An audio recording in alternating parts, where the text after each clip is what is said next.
Hell yeah, Penshot is back, baby, and it's stronger than ever, and blasting through all content with ease. Now I can't stress how much of a piece of shit my character truly is, and despite this, I'm destroying everything in the game and one-shotting tier 100 bosses, hitting for 2 billion or more. And why is it a piece of shit? Well, damn, my gear is absolute trash. And despite this, I set out to make a godly rogue build so that everyone can play it, regardless if you're a GigaChad gamer or a dad with 40 wives, 23,000 children, and hemorrhoids the size of Pennsylvania. And why is the build so goddamn busted? Well, shit. Disgusting is what it is. Not only is the skill named by a pervert, but it's also double-dipping like crazy. Yeah, that's right, it's a victimize build, double-dipping in a bunch of different multipliers for massive damage. And when decked out, I believe this build is even stronger than the Heartseeker build. This is mainly due to 3 reasons. 1, we have more lucky hit chance in the skill tree. 2, we can utilize combo points for big dam. And 3, we can use imbuements to stack up even more multipliers. The build is also insanely fun. Just listen to this. I'll never get enough of this sound. Now, when you're definitely sold on this build, let's talk a bit more about how it works by checking out the skills. First out is Dash. This one is rather simple. It grants both mobility along with 15% crit damage, which is lovely. The same goes for Shadow Step. This is used for mobility and unstoppable, in case we face any annoying crowd control enemies. We then have Cold Imbuement. This one is just godly. Not only does this allow us to crowd control enemies and gain all the different crowd control multipliers, but we're also able to use both Mixed Cold Imbuement for 40% Big Dam and Eldritch Bounty for an additional 20% Big Dam. This is just insane and allows the build to dish out more damage than a Heartseeker build. And why are we using Caltrops? Let me think. Yep, for a fuck-ton of damage. Not only does it increase our damage directly, but it also grants us a bunch of crit chance. This is also true for Penetration Shot. We will have a bunch of crit chance in this build, meaning with some decent gear you can get insanely close to the 100% crit chance cap. Penetrating Shot is also godly for the Victimize bonus, and why is that? Well, damn, it has a godly amount of lucky hit chance. With just a few trash items, you'll have more than 100% lucky hit for your Penetrating Shot when buffed up, way higher than what Heartseeker could achieve. This also makes the build insanely easy to gear for. Now you can actually use Invigorating Strike in this build for yet more lucky hit chance, along with using the tricks of the Trade Legendary node. This grants insane amounts of damage, but has a massive issue when you're running trash gear. And it doesn't fucking work. I'm intending on pushing this build a bunch, but for that you need Ubers and a bunch of expensive gear. Instead, I'm rocking Puncture, which helps out by being a ranged skill, so it doesn't require us to get gangbanged by groups of enemies, along with generating a bunch of additional resources so we never run out despite running no resource aspects. Alright, so that's the skills. Before we head on to the gear and aspects, let's just quickly talk about Victimize. This is the reason we want a bunch of lucky hit. It doesn't work without it. It also has 2 components, one where you need huge amounts of damage to scale it, and then it can explode, dealing additional damage that scales with vulnerable damage. When talking about double dipping, that simply means that we both scale our Penetrating Shot to deal more damage along with granting the same bonus to the Victimize Explosion. There are a bunch of these double dippers and we'll cover them later. So, the gear and aspects, get ready for some real piece of shit gear. Despite this, I'm able to hit for hundreds of millions, which is pretty damn cool. First off, we have the Godslayer Crown. This one is rather awful since the cooldown reduction is low. I'd therefore focus on masterworking this or max life to stay alive. If you have the Shaco, then you can equip that, but the crown is actually godlier than you may think in this build. By being able to gather enemies and then blasting them down, we can get a bunch of victimized explosions on top of each other, making the build smooth as hell. For chest, this is what you want with two exceptions. You don't want the rolls to be trash, and you want dodge instead of max life on the temper. This is due to it helping keep up dark shrouds, which we gain via the umbrous aspect, and this is massive for staying alive, being able to stack up 70 or so damage reduction. Next up are the gloves. You'd preferably remove the max life and grab crit chance here, and perhaps not absolutely brick it by rolling cutthroat crit chance lil Mao. So what else? Well, vulnerable, of course. For the utility slot, you're looking to spread out different crowd-controlled tempers to easily stagger bosses and enemies. Now, I'd also like to mention that a good offense in this build directly relates to your defensive. And why is that? Well, first, you need both lucky hit chance and crit chance to gain dark shroud stacks. And secondly, the more dexterity you have, the more dodge chance you will get. And that in turns means that you get to keep your precious dark shroud stacks. For the pantaloonies, you'll want these. To cap out the armor, you'll need one armor temper along with one armor roll. And when it comes to the resistances, one all rees roll is enough.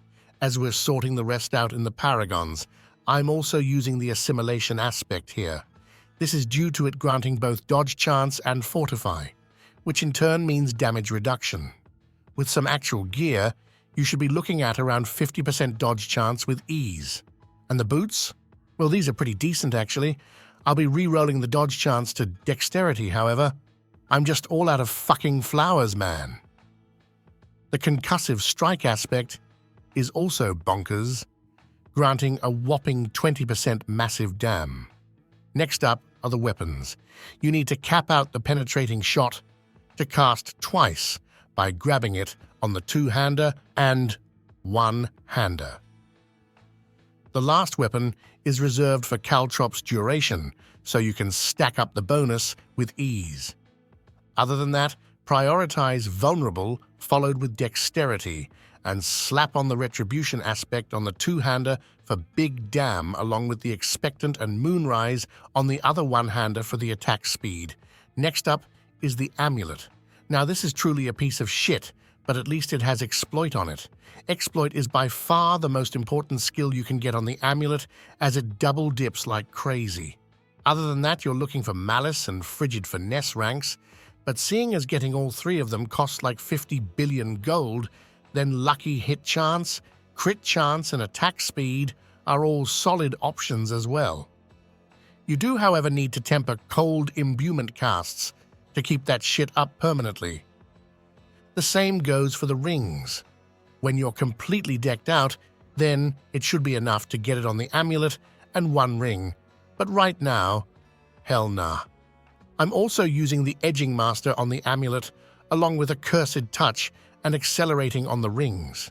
Now you definitely do not want a Cursed Touch. And why is that? Well, damn son, if you grab chance to make enemies vulnerable instead as an affix, then you're Gucci. But I don't have it, and this is the only other option, seeing as you must make enemies vulnerable to even deal damage, and puncture is not enough. Well, damn my man, gear and aspects are now done. So what specialization are we using? Well, combo points, of course. This both buffs our damage, but also grants our penetrating shot a massive lucky hit bonus. The build is currently set up so that you gain 100% lucky hit chance when you have 3 combo points and lucky hit chance on 3 items. And this is massively important, seeing as we don't want to waste shots. Well, shit. It's already skill tree a fucking clock, and you know it, my man. Let's check it out. First, we have basic skills, but we need it. So we grab puncture here for the energy and vulnerable. We then want some healing and damage reduction, along with all of the penetration shot ranks. Enhanced penetrating shot is lovely for whenever we stack up enemies, and improved penetrating shot is bonkers for the crit chance it provides. Did anyone say 100% crit chance? Hell yeah. Next up are the agility skills. Shadow Step grants mobility, crit chance, and unstoppable. Dash grants mobility and big dam, and Caltrops simply grants big hecking dam. You definitely want to keep this one up whenever you're fighting longer fights, seeing as it can grant over 60% damage along with 30% or so from the Paragons. Weapon Mastery is also lovely, and this is an additional bonus that you could grab on your amulet. Rugged is a must-have for the damage reduction, seeing as the Dark Shrouds refuse to help us out with damage over time, those fuckers. Next up are the subterfuge skills. Here we find the most important passives, Exploit and Malice. Definitely try to grab these on the amulet if possible. We also want Dark Shroud along with Enhanced and Countering Dark Shroud to more easily hit the crit chance cap. After that, we head on over to the imbuements. And hey, will you look at that, even more crit chance. Frigid Finesse is also absolutely fucking bonkers, granting 10% damage per rank. Definitely want this on the amulet as well. Mixed Cold Imbuement is also one of the main reasons this build is so insane, granting a huge 40% big dam bonus just by existing on our weapon. Next up are the ultimate skills. Innovation along with Puncture is how we keep up energy. You also find a few lucky hit ranks here in case you're not above 100%. And finally, the key passive. Victimize is a must-have. Now this one is getting nerfed in Season 5, unfortunately, but at the same time we're getting a few other buffs for Penetrating Shot, so it will be far from dead, but probably not the best build in the game unless we find some other lovely bugs. Well, damn. You still here? You absolute legend. Let's blast through the Paragons now. This is my MOBA planner, seeing as my glyphs are not even maxed out, and you'll find this in the description. Starting off, we're using Chip. This is lovely in two ways. It grants big dam, and it utilizes dexterity, and dexterity equals even more big dam. Next up, we go to the No Witnesses board. Up here it says Board 7, but that bastard is lying. I'm just lazy and don't know how to fix it without resetting the entire planner. Anyhow, Pride is the way to go here. And why is that? Well, damn, you want to boost the max life node here for an additional 10% max life. I wanted to make this build insanely tanky, and this one helps with that. You also have some additional damage reduction and yummy attack speed in this board. Up here is also where you find Eldritch Bounty, but pick this one last, seeing as we don't use any rare nodes here. Instead, go to the Deadly Ambush node. We gain this bonus via Caltrops, and we socket Ranger here for some defensives and dexterity. Here, you also find your poison resistance. After that, we grab Exploit Weakness for the big damage bonus and Socket Exploit for the quick vulnerable and damage. There are also some insane vulnerable nodes here, a bunch of damage reduction, and our cold resistance. Next, we go to the Cheap Shot node, which is easy to keep up seeing as we got crowd control everywhere and socket control. This is a double dipper, so definitely don't sleep on this one. And finally, we go to pick up Denial. This one sorts the rest of the resistances for us by granting an additional 10% all resistance. Well, damn, Paragon successfully completed. You must be a pretty awesome guy or woman for sticking out this long. How about dropping a sub? Yeah, I think it's time. Do it, I dare you, because now it's time to get hecking good, and you know it. This build works exactly like any other rogue build.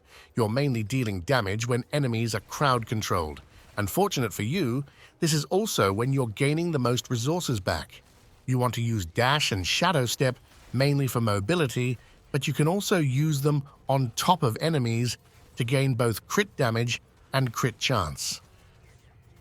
When it comes to Cold Imbuement, you're using it on cooldown, as you should be able to keep it up permanently. The Caltrops, however, is a bit trickier.